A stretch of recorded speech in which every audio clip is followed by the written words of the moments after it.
to the place in the middle of the sun. And we'll sing this song, sing it one by one. Hey guys, thanks so much for tuning in to today's show. Sarah is fighting a really nasty sore throat and has lost her voice. And that's not great for podcasting when you have a sore throat. So you'll be hearing all from me today in case you're wondering where Sarah's at. And we appreciate you guys tuning in. We got another great show for you where we welcome Dr. Ellen Hendrickson, and she is a clinical psychologist who helps millions calm their anxiety and be their authentic selves. She serves on the faculty at Boston University's Center for Anxiety and Related Disorders and is the author of How to Be Yourself, Quiet Your Inner Critic and Rise Above Social Anxiety. And today we talk about perfectionism and anxiety. And she really breaks it down in ways that I've never heard before and is super valuable for me and hopefully you guys as well. As someone who identifies as a perfectionist, I really loved today's conversation with Dr. Ellen. So as always, thank you guys for tuning in, for sending us those emails, giving us feedback on the show, those 5-star reviews on iTunes, and telling your friends and family about the show. That's how we continue to grow, to get all this information out to you guys. We're really here just learning right alongside you and loving the process. So thanks so much. Enjoy today's show. Today's episode is brought to you by our online course, Spark My Relationship. Do you guys want to create more passion, improve your communication, and build a stronger, more intimate connection with your partner in less than 90 days? Yes, sign me up. Then you guys need to check out our online course, Spark My Relationship. It is an online course, like I mentioned, that we created with over 15 therapists and psychologists to bring you guys the strategies marriage therapists teach their clients. We talk about it on the show. Relationships take work. Sometimes they function pretty easily and you coast along, but we've found the reality is you have to do work sometimes and to make them better, to change them so that they're more satisfying for both partners. And you've made it here. You've made it to listening to our show. So you guys probably already know that a little bit, but what you might not know are the specific tools and exercises that you need to create those lasting and positive improvements in your relationship. And like Chase said, change does not happen on its own. It takes hard work. And that's why we created the course. Spark My Relationship is designed to infuse your life and relationship with fresh passion, skills, and wisdom. And it's a self-paced journey that's perfect for turning up the heat, having some fun together, and revolutionizing your intimacy and communication. And just some tools and strategies that the course includes is to how to eliminate unhelpful old habits, develop mindful awareness to help improve your stress management, learn healthy and successful communication tools, create a deeper and more intimate bond, and strengthen your couple microculture, which you will find out what that is, in the future together. So for our listeners only, we're offering a special of $100 off the course. Visit sparkmyrelationship.com/unlock to unlock your discount. And there is a 30-day money-back guarantee, so there really is no reason to not give it a try. So go to sparkmyrelationship.com/unlock for $100 off.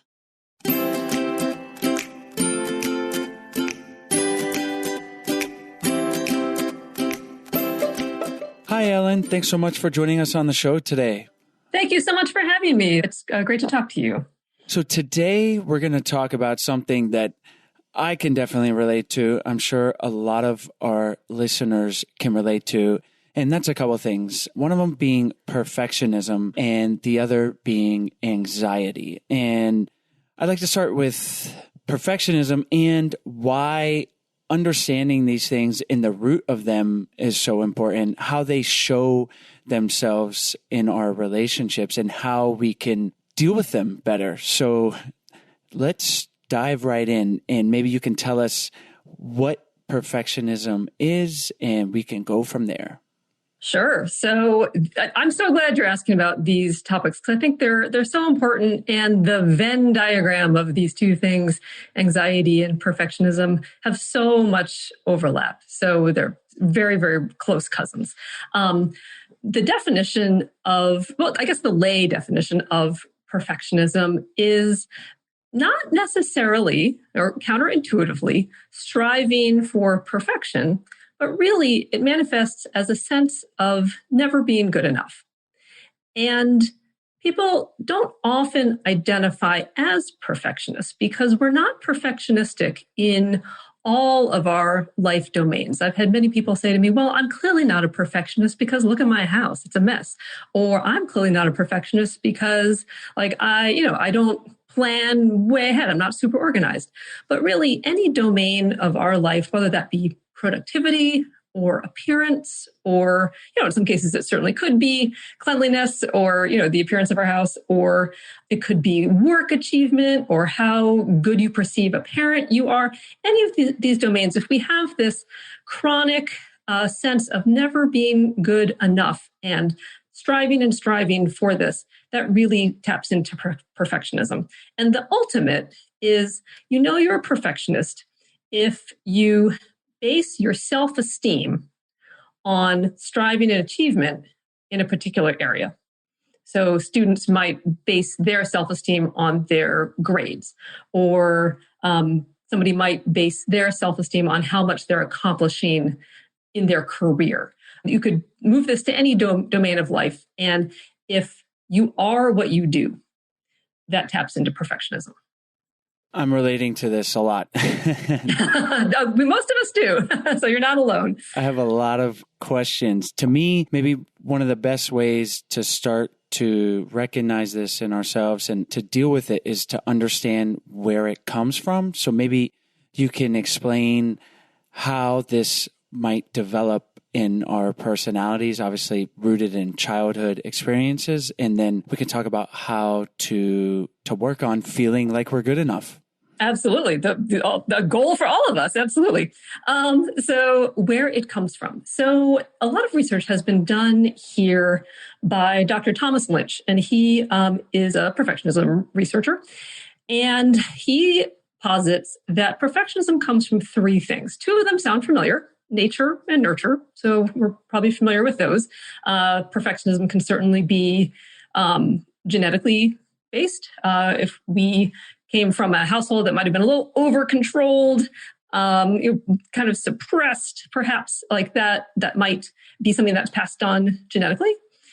Then there's the nurture part. So perhaps our family of origin taught us to be hypervigilant for possible mistakes, to keep an eye out for where anything might go wrong, to focus on flaws, and to, again, base our self-worth and self-esteem on our striving and achievement, on what we do.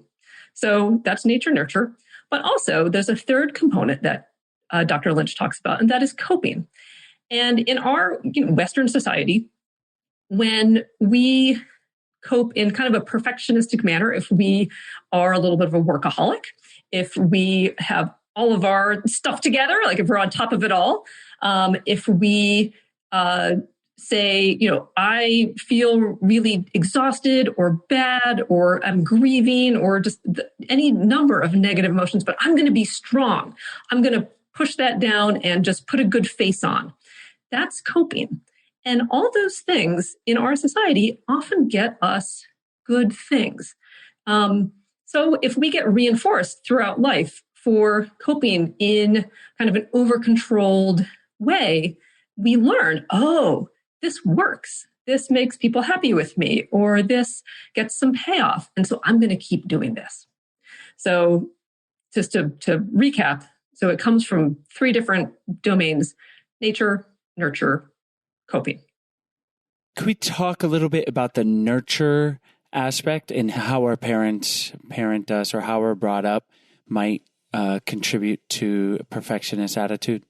Sure. So we might have been brought up in a family of origin that taught us, not to show fear or doubt. Perhaps if we were, I don't know, I'm making this up, on a sports team, like we're on a little league team, and we're kind of unsure, or we want to ask a question, or we're nervous from all the pressure. If we were taught, just go out there and, be strong and get it done and like be confident, we learned, not to ask questions or show that we were afraid. We learned that if we did show those things, that they would kind of get maybe not steamrolled. In some families, I'm sure they got steamrolled, but in others, probably got invalidated or just dismissed, or just we were told to suck it up or be confident. And so if we learned not to show weakness or to be unsure or to have a question, then that we learned to our family of origin taught us to just keep pushing, to push, and that would get us good things.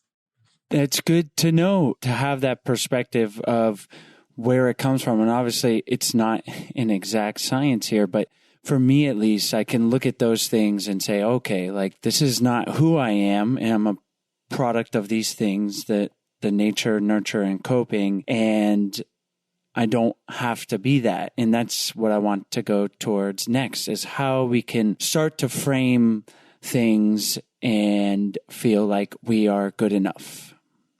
Absolutely. So many of us are taught to measure our worth by performance. And by performance, again, this could be in any number of domains. It could be how well we do at work, how far we're getting along in our career. It could be productivity. It could be our appearance. I've worked with a couple of clients who these happen to be women, and through a variety of, the soup we swim in this society, were taught that what they had to offer was their looks. And so they measured themselves by their performance in their appearance. It could be how well we parent. So our performance is often the only egg in that basket. And what we want to do in order to broaden how let me just say, the ninja move is to stop evaluating ourselves at all. But that's really hard and goes against human nature. So what we can do instead is to think about adding some other eggs to that basket besides performance, in terms of, how we're doing, how our life is going. And 3 eggs that I often encourage people to start to cultivate are connection. So are you connecting with other people? Are you feeling supported? Are you supporting others? Do you feel like you have some close relationships? So connection. The next is enjoyment. Perfectionists turn wants into shoulds often, and do a lot of shoulding of themselves. So a nice example is I had a client once who discovered an old ukulele from college in the back of his closet when he was cleaning it out one day. And he said, "Ooh, I remember this thing. This was so fun to play this in college. Okay, I should start practicing again. Okay, I think I should practice 20 minutes a day. That should do it. And I should really take lessons. So now I should get online and look for the best instructor in my area." And all of a sudden, just in this split second that it took him to think of these things, he turned something fun, like, ooh, this discovery, into a chore. Now he has to practice. Now he has to find lessons. Now he has to find the best instructor. And so perfectionists, we do this quite a bit. We turn wants into shoulds and really focus on the things we should do in our life. But then when we have all these shoulds stacked up, that's no fun. And so what often happens is we start to rebel. This is called demand resistance. And so when we sense that we have a lot of shoulds, a lot of demands in our life, we start to balk. We start to rebel. We procrastinate. We might kind of kick the can down the road. Whenever people come in and say, "I just can't get motivated. I don't know why I don't want to do this. Like I want to, I don't know, like lose 50 pounds, or I want to move forward in my career, or I want to do XYZ, but I just can't do it. Oftentimes it's because they've told themselves that they should.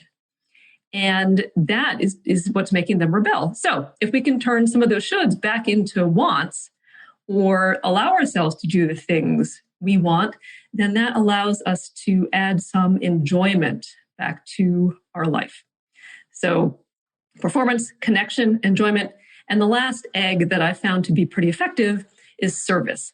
Are you leaving a legacy? Are you leaving the world better than you found it? Are you helping out your fellow humans? And that's very different than performance. So by adding these different eggs to your basket, performance ceases to be the only measuring stick by which you evaluate yourself. And plus, you get the benefit of connection and enjoyment. You get to have a little bit of fun. You get to feel connected to your fellow humans. You get to feel like you're making a difference. And all those things can nurture us much more than performance alone. How can someone who's with a partner who is a perfectionist or is exhibiting these qualities, and they might not necessarily themselves, how can they support their partner in the process of feeling like enough? So how can a partner support a perfectionist? Yes, exactly. Yes, absolutely. So stop trying to help. So a lot of folks will offer advice or help or guidance. Well, I would do it this way, or this worked for me. But when we're just trying to help, it often comes across as criticism. It comes across as, well, what you're doing is not good enough, and so I need to intervene and help you. This comes from a good place. This comes from a good place in our heart. We are just trying to help, but something gets lost in translation. And when we're just trying to help, that's the message that we're sending.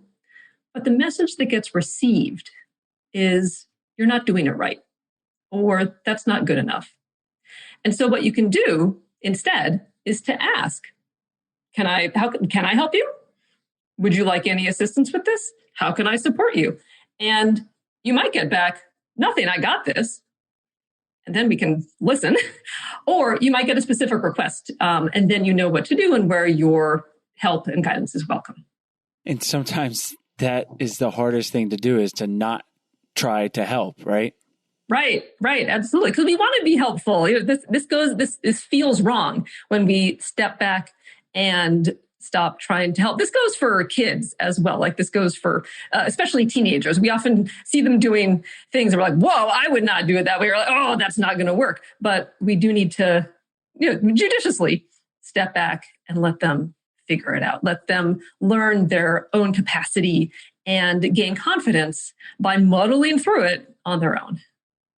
So let's talk a little bit about anxiety, and maybe you can start by explaining how it intersects with perfectionism.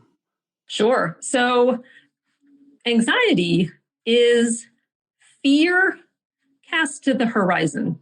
Fear is when there's a threat that's happening now. Anxiety is, but what if? Or what if something bad happens? It's the unknown. Anxiety is driven by uncertainty. So when we don't know what's going to happen, we don't know what they think of us, we don't know how this is going to work, we feel anxious.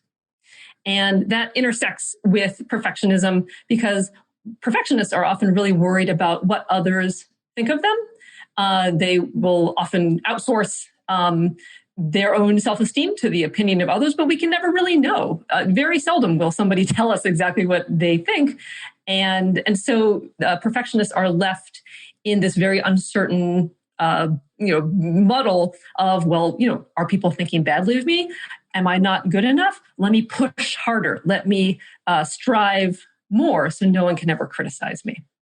So that's the intersection of anxiety and perfectionism. And how can someone who's experiencing this fear start to identify it and cope with it? Sure. So I think the sense of my phrase is the sense of having like an internal cattle prod, like that there's a lot of shoulds, there's a lot of I need to, there's a lot of I must. There's a sense of zeroing in on what we could have done better or what we wish we would have done. That this and any of these senses, this kind of perpetual dissatisfaction and dread and sense that we're not doing it well enough is kind of the what makes your spidey senses go off and say like, maybe this is something I should deal with. So I think one important thing to know is that confidence and motivation work in a counterintuitive way. So let's take motivation. We often think that we can only do what we feel like doing. Like I feel like going to the gym, or I feel like sitting down to play piano. But really, that can work backwards. If we know we have enjoyed something in the past, if we know this is something we value and would like to do and adds to our life, we can go ahead and put action first.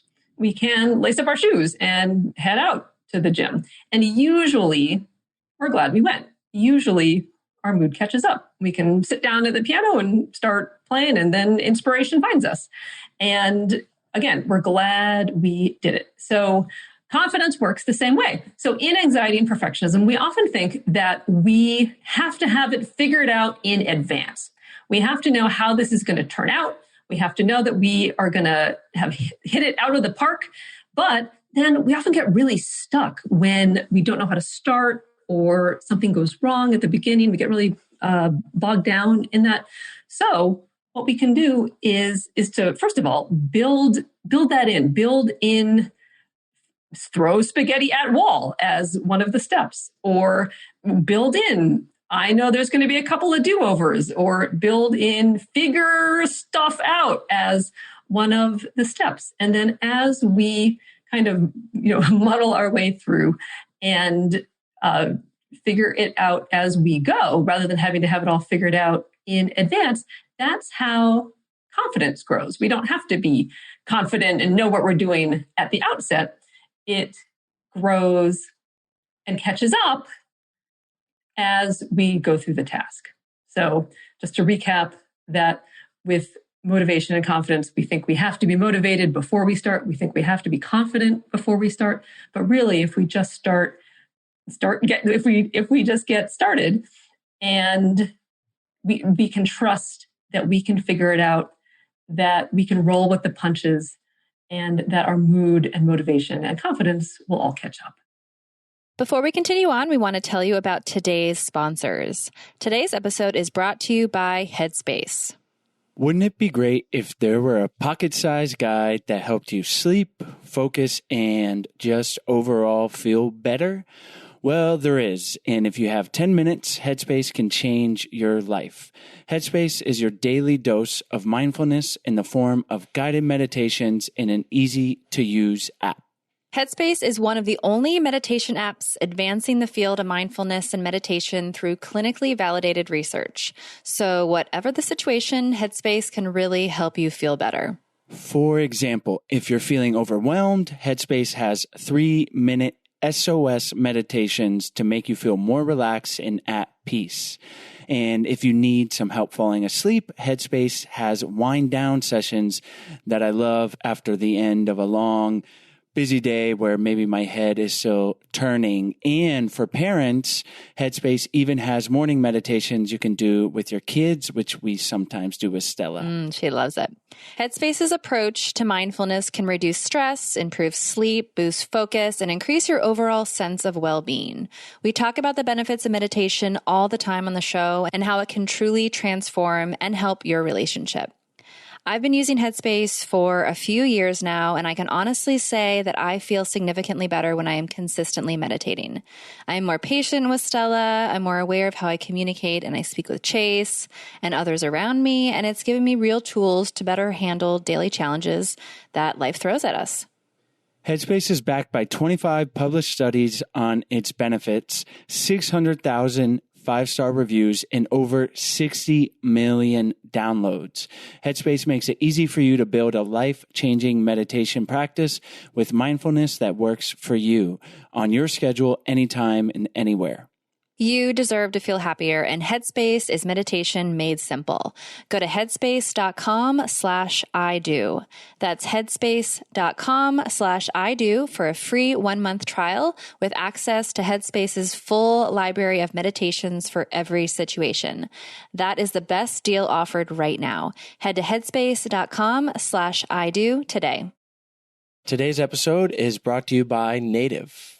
Native creates safe, simple, effective deodorants that smell amazing and actually work. We can vouch for that. That's like the point of them, right? It is so the you point. don't smell. It is.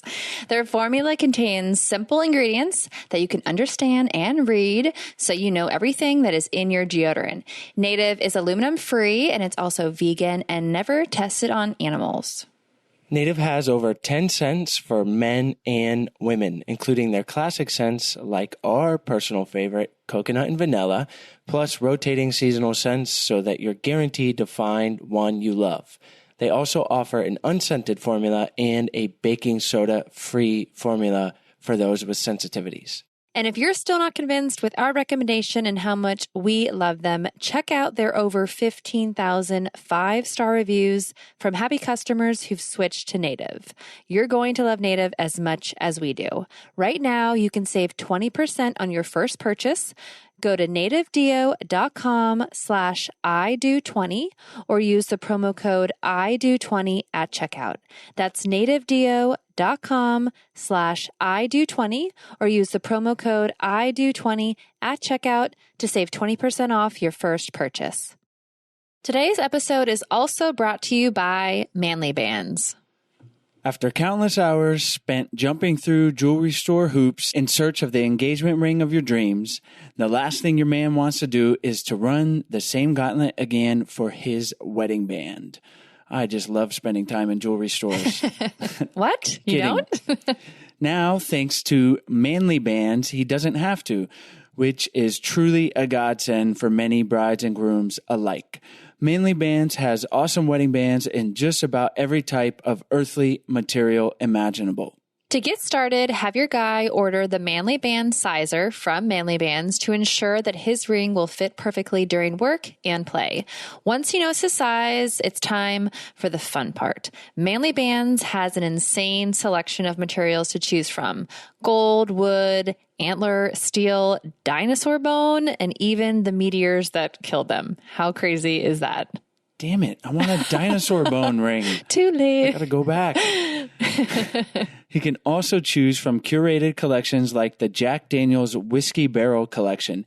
Yes, that's wood from whiskey barrels. And if he's feeling even more creative, he can customize his band from scratch, choosing the style, material, inlay, sleeve, and finish. Once he's selected his band, Manly Bands offers free shipping worldwide, a 30-day exchange policy, and free warranty. As many of you might have already guessed, Chase does already have a wedding band. Yes. However, Manly Bands wanted us to try out what it was like to order a band on Manly Bands. And we can tell you from firsthand experience, it was probably the easiest process that we did, significantly easier from when we actually got his original wedding band. And we really wish Manly Bands was around, 8 years ago when we were searching for bands for Chase. So all we did was download the Manly Ring Sizer. Chase sized his finger. They told us the size. Then we went on the website, checked out all the different rings and styles. And yes, he did go with the dinosaur bone ring. He could not resist. And it was on our doorstep 3 days later. It was so fast and it was so easy. And now we have an extra band as a backup because, as you guys know, Chase surfs and has almost lost his ring multiple times. So now we have a backup. and we're super excited. So to order your Manly Bands and get 21% off plus a free silicone ring, go to manlybands.com/IDO. That's manlybands.com/IDO for 21% off. Manly Bands, the best damn rings, period.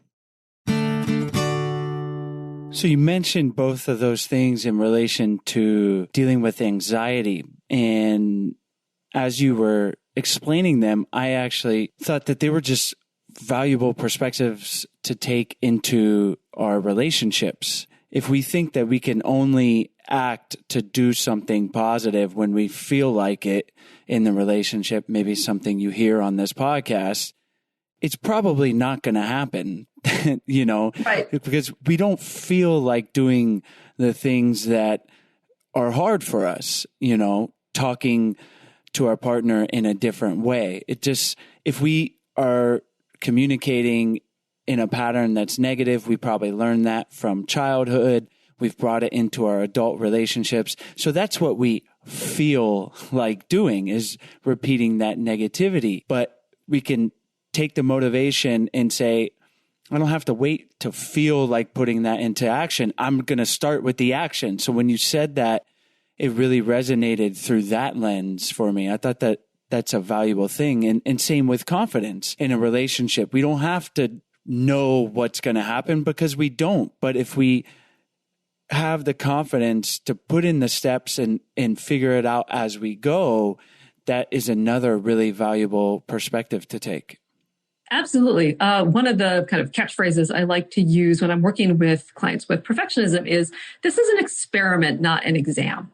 And so again, with perfectionism and, oftentimes with the anxiety that goes along with that, we feel like every action is like a referendum on who we are, that we live and die by our next action. So we have to get it right.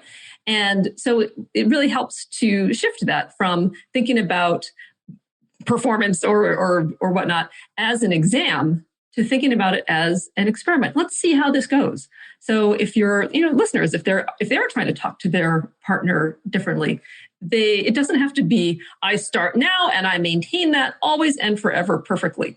It can be, let me try that today. Let me try that in this conversation, and I'll see what works and I'll see what doesn't, and then I'll go from there. Like, I can evaluate it and experiment as we go, and we can work through this together. Because oftentimes the idea that we have to reach this high, rigid, sometimes arbitrary standard really stymies us.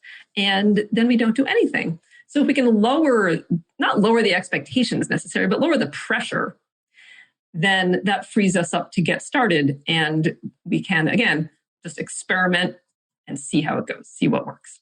What would you tell someone who's trying to shift into that mindset of every action is not a referendum about who they are, and more into the let's see how it goes, and this is an experiment? Yeah, there's a couple of things that I often recommend to clients. One is, let's think of, you probably have a friend who just kind of, rolls with life and, can is super flexible and rolls with the punches. So we're not necessarily saying that they're doing it right and you're doing it wrong, but let's take a page from their behavior. Let's try on their attitude in a certain situation, just like you would try on a new outfit, and just see how it fits you. And so to experiment with putting action first, again, so, put behavior first, and to test it out. And if you don't like it, you never have to do it again. Just, if you don't like the outfit, you don't have to buy it. No problem. So I'll often advocate, trying on that attitude or trying on, and it might feel weird at first. It's not what we're used to. And that's totally fine. So that's one. Another thing that I will often advocate is stop trying to save yourself. If there's something that you're doing to make sure that people think well of you, or something you're doing to make sure that you're performing well, that's called a safety behavior. And that thing is getting the credit for you doing well. So, for example, I'm working with a client with perfectionism. She happens to be a stay-at-home mom, and she does a lot of volunteer work for her children's school. So she was putting together some thank you bouquets for the teachers at the school. And she noticed, she showed me a picture, and they were gorgeous. They were just beautiful. My jaw dropped. But she felt like they weren't good enough. And so her plan was, when she was going to hand these out to each teacher, she was going to point out the flaws. She was going to say, I'm really sorry these flowers are starting to open. Or oh my God, I'm so sorry that this ribbon doesn't match the flowers. And so she was going to point out the flaws in order to pull for compliments, to pull for reassurance, to be like, oh no, these are beautiful. Oh, you did such a nice job. And so her pointing out the flaws, she was trying to do that to save herself. That's a safety behavior. But what often happens is our safety behaviors backfire. So for her, if she was going to, imagine her handing a beautiful bouquet of flowers to a teacher, then saying, I'm sorry, these are not, I'm sorry, these are starting to open. They're not good enough. That makes the teacher feel like she has to take care of my client. And then also that makes the teacher feel like she has to, then she looks at what she perceives as the flaws. And then that teacher is probably less likely to give flowers or, do something in return for the client, because she's like, oh my gosh, I can never reach this woman's standards. In another example, like if you go over to a friend's house to eat and you compliment the dinner, if they were to say to you, oh no, sorry, the brownies are like squishy in the middle, and like the soup was too cloudy, and oh my gosh, there's like crumbs I'm so sorry, this is awful. You're not going to invite those people over to your house to eat, because now you think that their standards are so high that they're going to criticize you. So this is a very long way of saying that safety behaviors backfire. So stop doing the things that you think are keeping you in good standing with others, because those things, those little behaviors, are getting the credit, and we want you to get the credit. When you mentioned visualizing, that friend and trying on their attitude, I love that. It's kind of like a hack. And I immediately visualized Jeff Bridges from The Big Lebowski. He's, nice. If you don't know the character, the dude, those of you listening, do you know it, Ellen? Yeah, I do. Yeah. I do. And, he's got some flaws, but he's very laid back and nothing bothers him. And he's dealing with like these gangsters, and he's just, you want to be like the dude. And so I think that's valuable, to emulate behavior in a way that it's like a visualization, or another way could be your own self, and say, what would my best self do in this situation? Maybe. I think that's a really valuable tool. So thank you for sharing that. Of course. And again, this is an experiment. So if trying on the best of the dude doesn't work for you, or it, doesn't feel right, that's fine. You don't have to do that again. But I think the notion of trying it on comes bundled with some flexibility, because that's what we're trying to do with perfectionism, is to, rather than walking the tightrope of what we think is the appropriate behavior to perform well and save ourselves, really we can realize through some flexibility that instead of walking a tightrope, we're really strolling down a freeway. Exactly. Well, thank you so much, Ellen, for coming on the show and sharing with us and our listeners some great tools to deal with anxiety and perfectionism, or if we have a partner who's dealing with that, how to support them. So before we wrap up, can you tell our listeners where they can find you online, and if there's anything you want to leave with them, and then we'll say goodbye. Sure. So listeners can find me online at ellenhendrickson.com. I've written a book specifically about social anxiety called How to Be Yourself, Quiet Your Inner Critic, and Rise Above Social Anxiety. And there is a partner video course there on my website as well. Our listeners can find all of that information in our show notes and on our website at idopodcast.com. And thanks so much for coming on the show, Ellen. Absolutely. Thank you so much for having me. As always, thank you guys so much for tuning into today's episode. As always, all the links to the guest, as well as any of their recommendations, will be in the show notes page. You can find the link to that in the episode description or by going to idopodcast.com. Click on the podcast tab up at the top and you will have access to all the episodes that we've ever done. There are over 300 of them.